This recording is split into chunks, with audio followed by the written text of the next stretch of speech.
comment ont-ils fait? Comment ont fait nos pseudo-élites pour maintenir pendant des mois des milliards d'êtres humains dans une peur constante qui se propage toujours à l'heure actuelle? Quels moyens et quelles techniques ont-ils utilisés? Pourquoi la plupart des gens restent aveugles de cette manipulation pourtant grossière qui sévit depuis presque un an partout dans le monde? Enfin, presque un an seulement par rapport au Covid bien sûr, sinon ça fait des décennies que nous vivons au sein d'une vaste manipulation.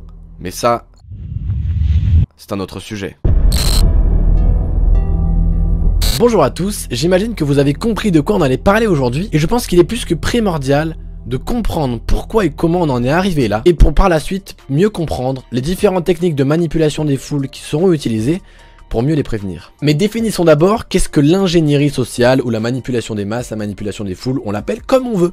L'ingénierie sociale est, dans le contexte de la sécurité de l'information, une pratique de manipulation psychologique à des fins d'escroquerie. Voyons donc aujourd'hui quelles ont été durant ces derniers mois les techniques utilisées au plus haut de la pyramide sociale pour maintenir le peuple dans la peur, l'ignorance et l'acceptation. La première grande stratégie d'ingénierie sociale, c'est la distraction. En effet, notre vie à tous s'est remplie de distractions. Cinéma, jeux vidéo, séries, smartphone, réseaux... il y en a plein.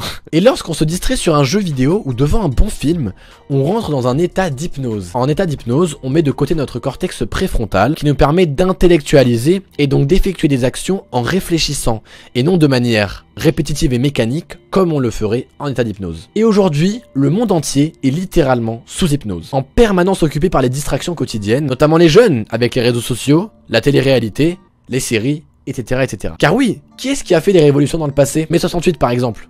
Bah les jeunes. Alors quoi de mieux pour nos élites politiques qu'une masse de jeunes complètement hypnotisés pour leur imposer des restrictions liberticides? La stratégie de la distraction consiste donc à détourner l'attention du public des problèmes importants et des décisions politiques de nos dirigeants grâce à un déluge continuel d'informations et de distractions inutiles. Jim Morrison, chanteur et poète américain, a d'ailleurs dit « Qui contrôle les médias, contrôle les esprits ». Je vous laisse réfléchir là-dessus. La stratégie de l'action, réaction, solution, ou encore créer un problème et puis proposer la solution. Donc on crée d'abord un problème. Par exemple, le gouvernement organise un attentat dans son propre pays. Oui, ça arrive, bon. Le gouvernement crée un attentat et puis propose la solution. Plus de contrôle, plus de caméras de surveillance pour prévenir les attentats, plus de contrôle social finalement. Avec toujours le même argument, celui de la sécurité. Aujourd'hui, la France est truffée de caméras de surveillance de partout, donc beaucoup à reconnaissance faciale. Et ça fait peur, ça quand même. Il y a beaucoup de contrôle, il y a l'armée qui est déployée massivement partout dans le monde. Enfin bref, on se fait contrôler de plus en plus chaque année, sans s'en rendre vraiment compte. Autre exemple, avec le Covid, on crée un virus, et puis on propose le vaccin, la sainte solution. Et comme tout le monde agit dans la panique, dans le stress et dans la peur, bah on se pose pas de questions et on prend la solution. Et en fait avec ce procédé d'action, réaction, solution à sens unique, on crée une société de plus en plus contrôlée, sans qu'elle s'en rende compte, car elle ne sait pas qui est derrière tout ça. Et surtout elle ne se doute pas que quelqu'un soit derrière tout ça. Le fait de créer un problème et de proposer la solution est donc une technique très efficace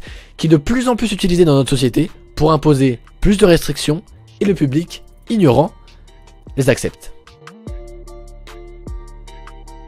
Ah, celle-là, je l'aime bien, c'est la troisième stratégie, c'est de s'adresser au public comme à des enfants en bas âge. Je m'explique. Aujourd'hui, remarquez bien, toutes les pubs, enfin en tout cas énormément de pubs télé, utilisent un discours, des personnages, des arguments et un ton particulièrement infantilisant. Comme si le téléspectateur était un enfant en bas âge ou un handicapé mental. Ça se retrouve aussi avec les images amusantes et les vidéos drôles sur le vaccin, sur le Covid, et d'autres sujets d'actualité sérieux qu'on présente comme enfantin en fait. Quand on s'adresse à une personne adulte, comme si elle avait 8 ans, sa réponse sera aussi dénuée de sens critique que si elle avait 8 ans. Pourquoi? Eh bien c'est le principe même de la suggestibilité. La suggestibilité c'est une disposition psychique qui conduit un sujet à se soumettre facilement à toute suggestion et à y obéir, sans aucun sens critique évidemment. En fait, parler à un adulte comme si on parlait à un enfant l'induit à émettre une réponse aussi ignorante et aussi innocente qu'un enfant finalement. Évidemment, encore une fois, sans que l'individu s'en rende compte. Et ça c'est très fort.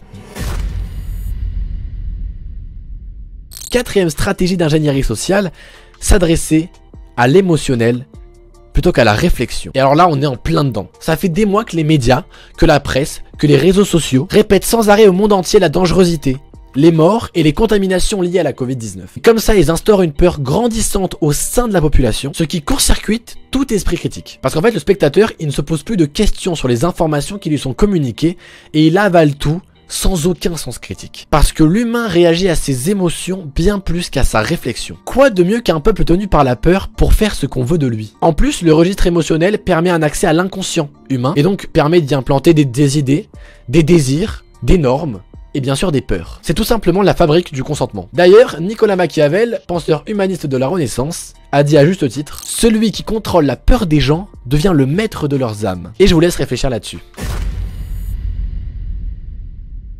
Maintenir le public dans la bêtise et dans l'ignorance. Bah c'est assez simple et ça passe principalement par notre éducation. L'histoire qui nous est racontée tout au long de notre scolarité est soit fausse, soit volontairement incomplète. On nous raconte une histoire de méchants et de gentils qui se font la guerre.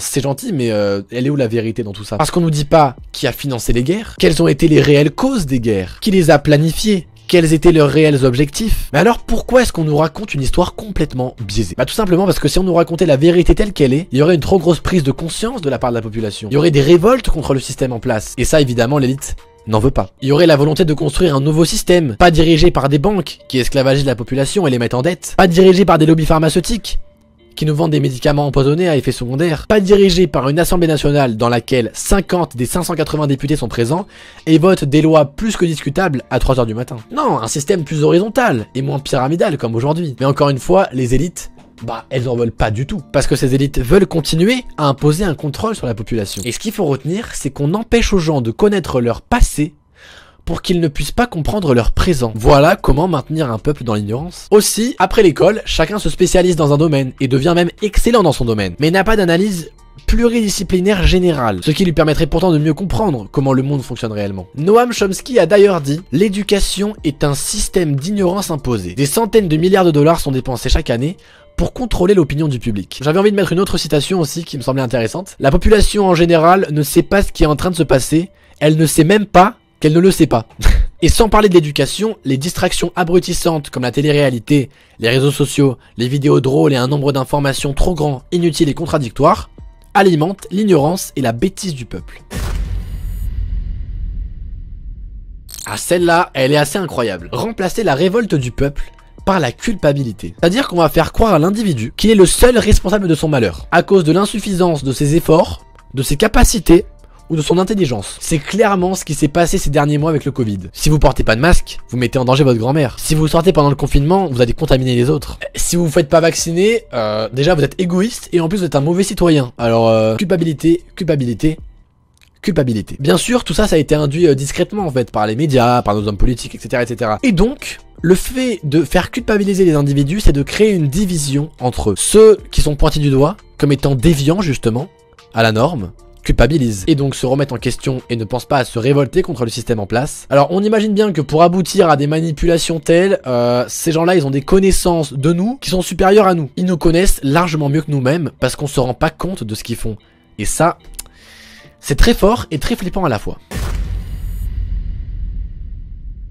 7ème et dernière grande stratégie de manipulation, la stratégie de la dégradation. Par exemple, pour faire accepter une mesure inacceptable, on va l'introduire sur plusieurs années, sur un laps de temps assez long, même sur plusieurs mois. Par exemple, des masques, pas obligatoires, et puis des masques obligatoires, puis les masques dans les écoles, puis les restaurants qui ferment, d'abord un peu, et puis tout le temps. Et aujourd'hui, on en est à un couvre-feu à 18 h, à tous les lieux de plaisir qui sont fermés, à porter des masques tout le temps, à avoir une distanciation sociale tout le temps, et les gens ils continuent à se dire, non mais c'est justifié je pense, enfin c'est normal, c'est voilà. Ok, alors pourquoi est-ce que ça marche? Parce que l'humain oublie. L'humain oublie. Les individus oublient comment c'était avant. Là, si tu demandes aux gens de se rappeler leur vie d'avant, évidemment qu'ils vont s'en rappeler.